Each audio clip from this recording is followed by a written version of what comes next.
Hi everyone, this is Ryan Cassata. I wrote something that is long overdue and I want to share it, so without wasting any more time, here we go.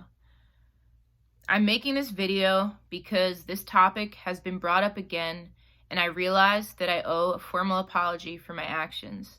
I should have done this years ago. I am a white trans person who had locks for a couple of years when I was a teenager. I was 18 and 19 years old. As a teenager, I was completely unaware of the oppression of Black people and did not understand that Black folks are discriminated against in the workplace, in the world, and by society because of their skin color. And that discrimination and oppression was heightened for simply having dreadlocks.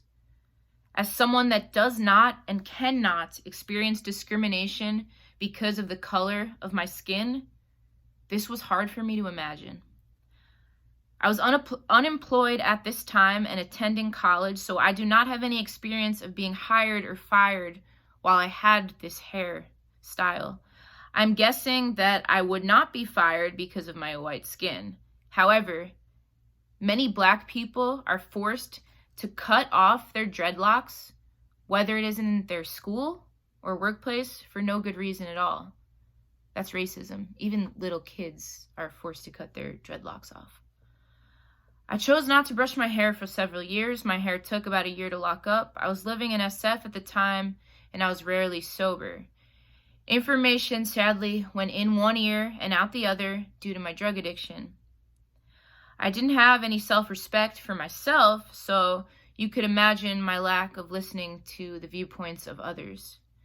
Being sick and an addiction is not an excuse for my behaviors, and I know that I need to acknowledge them, and I am responsible for the harm that my behaviors had and the negative impact that my behaviors have had on others. Often on the street, I was asked for drugs and rolling papers, so I now understand the assumption and stereotype of dreadlocks being related to drug usage. I didn't really understand that before I got sober, but as I have a clear mind to process things now, I can understand a lot better. As soon as I cut my hair off, I was no longer asked this question by complete strangers. This made me understand how people are judged for this hairstyle based on stereotypes. Society links this hairstyle to wrongdoings. Black folks experience violence at a much higher rate than white folks. Having dreadlocks heightens that rate because of the negative stereotypes. Any judgments that I received for my hair is nowhere equivalent to the discrimination that Black folks experience. That is white privilege. Even as a trans person, I am nowhere near as oppressed. Let me put this into perspective. A couple years ago, I was pulled over by police while walking a dog. I was questioned about my gender and the police held me there as they had my ID for 10 minutes.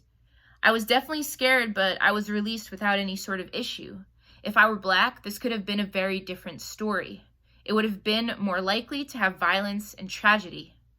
If I were Black, I might have been killed. But because of my white privilege and my skin being white, I got away with no problems besides for shaky hands. When I turned 20 years old, 6.5 years ago, I cut the locks off shortly after getting sober and coming out of the fog of drug and alcohol addiction. I had a lot to catch up on, but I did a lot of research, and I started to really dive into listening to Black voices so I could become a better ally and a better friend. I want to acknowledge that I have a lot more that I have to learn about this, but I vow to never let my hair lock up again out of respect for the Black community. I acknowledge my white privilege and lack of empathy for having this hairstyle.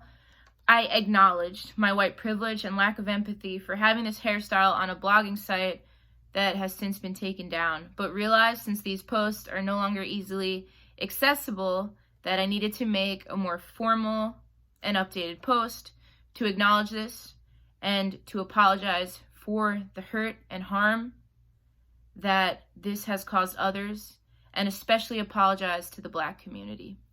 I'm truly sorry for my actions and will continue to do all that I can to keep educating myself, to become a better ally, and to not make these mistakes again.